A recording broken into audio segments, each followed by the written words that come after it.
होती है हीलिंग्स जो आपकी विजडम पर काम करती है, मींस नॉलेज दी जाती है इसके जरिए आपको। जब ये नॉलेज आपके अंदर उतरती है, अब इसमें डायरेक्टली आपकी फिजिकल बॉडी पर हीलिंग नहीं हो रही, ठीक है, इसके अंदर मेनली आपकी चेतना पर वर्क हो रहा होता है।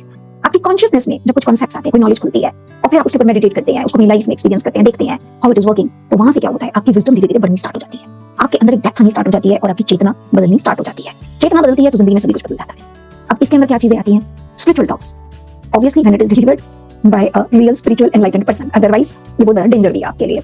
तो real source is very important in this case, क्योंकि अगर सोर्स में गड़बड़ है तो फिर वो जो आपको दे रहा है वो तो पूरा ही पूरा गड़बड़ होगा। और जहां एक चीज फायदा कर सकती है, नुकसान भी उतने ही लेवल का आपके लिए वो कर सकती है। साथ में और हमारी जो प्रैक्टिसेस होती हैं, हमने इन्हें गलत समझ लिया कि हमें प्रेडिक्शन करने के लिए दी गई थी, या हमें प्रेडिक्शन करने के लिए नहीं दी गई थी चीजें। ये चीजें हमें खुद को, यूनिवर्सल कॉन्सेप्ट्स को, लॉज को, नेचर को, प्रकृति को, किस चीजों को अंडरस्टैंड करने के लिए दी गई थी, ताकि इससे हम थोड़ा कनेक्ट करें, दिमाग चलाएं, अंडरस्टैंड करें और अपना उद्धार कर सकें। तो जैसे कि astrology, numerology, palmistry, tarot reading, I Ching, runes reading, Kabbalah study, then Emerald Tablets of Thoth, ऐसी बहुत सारी जिनके अंदर बेसिकली इनका फोकस है नॉलेज पहुंचाना आप तक। एंड नॉट टू फॉरगेट, जो मेरा खुद का बनाया हुआ कोर्स है, बहुत मेहनत करके बनाया मैंने, लिबरेशन द अल्टीमेट फ्रीडम, जिसके अंदर स्टेप बाय स्टेप मैंने अपनी पूरी स्पिरिचुअल जर्नी के लिए जितनी नॉलेज की रिक्वायरमेंट है वो आपको इस कोर्स के अंदर प्रोवाइड की है। क्योंकि जब तक नॉलेज आपके पास नहीं है, आप उसके ऊपर कुछ और काम नहीं कर पाएंगे। ये नॉलेज ही तो है जो आपको सही गलत के बीच में भेद करना सिखाती है। आपको जब तक ये करना नहीं आएगा, कर्मों को अंडरस्टैंड नहीं करेंगे, आत्मा को, ईश्वर को अंडरस्टैंड नहीं करेंगे, वो जो नेगेटिव फोर्स है, इविल जिसको हम कहते हैं, उसे अंडरस्टैंड नहीं करेंगे, तब तक आप अपनी जिंदगी में कुछ भी ठीक नहीं कर पाएंगे और इवॉल्व भी नहीं हो पाएंगे। तो नॉलेज का बहुत एक इंपॉर्टेंट रोल होता है हमारी लाइफ में, लेकिन सबसे इंपॉर्टेंट चीज है कि सोर्स से आ रही है। कोई भी चीज आप सीख रहे हैं, सुन रहे हैं, कहीं से भी ले रहे हैं, आजकल ट्रेंड हो गया है, YouTube पर देख कर बहुत से लोग कहते हैं मैम YouTube पर मैंने उस कोर्स का पूरा वीडियो देख लिया तो मेरे पास आ गया सब कुछ।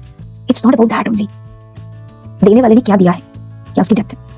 आपने तो सोच लिया ज्ञान है, लेकिन अगर आपको ज्ञान और अज्ञान में ठीक तरीके से भेद करना ही नहीं आ रहा। अब देखिए ज्ञान में क्या होता है, कुछ चीजें होती है सामने से दिख जाती है तो हम तुरंत जान लेते हैं ये तो ज्ञान है, ज्ञान थोड़ी हो सकता है। कुछ होती है थोड़ा मैनिपुलेट किया जाता है आपके दिमाग को। उसके हमारे जो स्पिरिचुअल गुरुज होते हैं ना, उनको टेक्निक अच्छे से आती है।